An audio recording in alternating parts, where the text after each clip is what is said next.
Now I know why Elon doesn't like me so much, which he does, actually. He does. And he never had a problem. You know, it's very interesting. This is not something new. This has been there from day one, Speaker, right? We're going to abolish the EV mandate. And Elon still endorsed me because, honestly, he never, ever spoke to me about that. And I used to say, I'm amazed that he's endorsing me because that can't be good for him. I'm abolishing the EV mandate.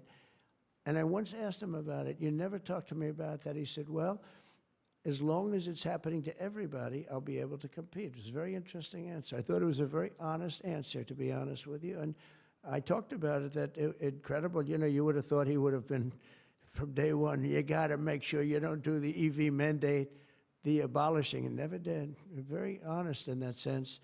And he did say to me, I actually asked him because it was like really strange how I'm with him. He's very, you know, a friend of mine, and he makes electric cars, and we're saying you're not going to be able to make electric cars, or you're not going to be forced to make all of those cars. You can make them, but it'll be by the market, judged by the market. And that's what he said. He said, as long as I'm on the same plane as everybody else, we're going to do good. We make a better product. I said, that's very cool. It's very cool. That was my answer. After that, he got a little bit strange, but I don't know why, over much smaller things than that. AOC said it best. Elon Musk is the most stupidest smart person ever.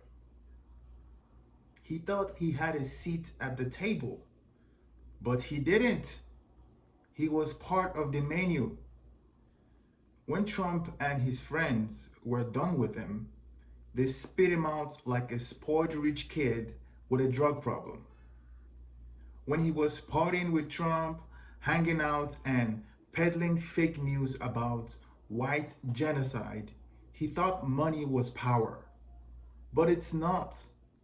Now he destroyed his great companies, betrayed his primary consumer base, which was largely Democrat, and made an unholy alliance that would doom him forever.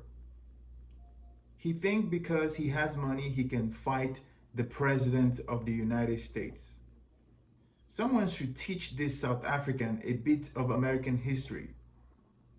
Teddy Roosevelt, the 26th President of the United States, challenged powerful monopolists that were even bigger and more influential than Elon Musk. Those powerful monopolists had unchecked influence and were the wealthy elite, especially those he believed were abusing their powers.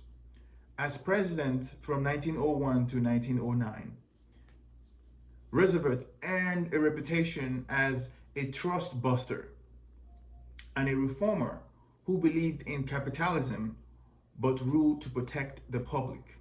Of course, that's different from the character of Trump, but nevertheless, he had a presidential power.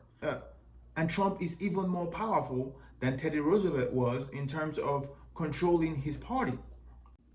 He can enact regulation that can make it nearly impossible for Elon Musk businesses to survive.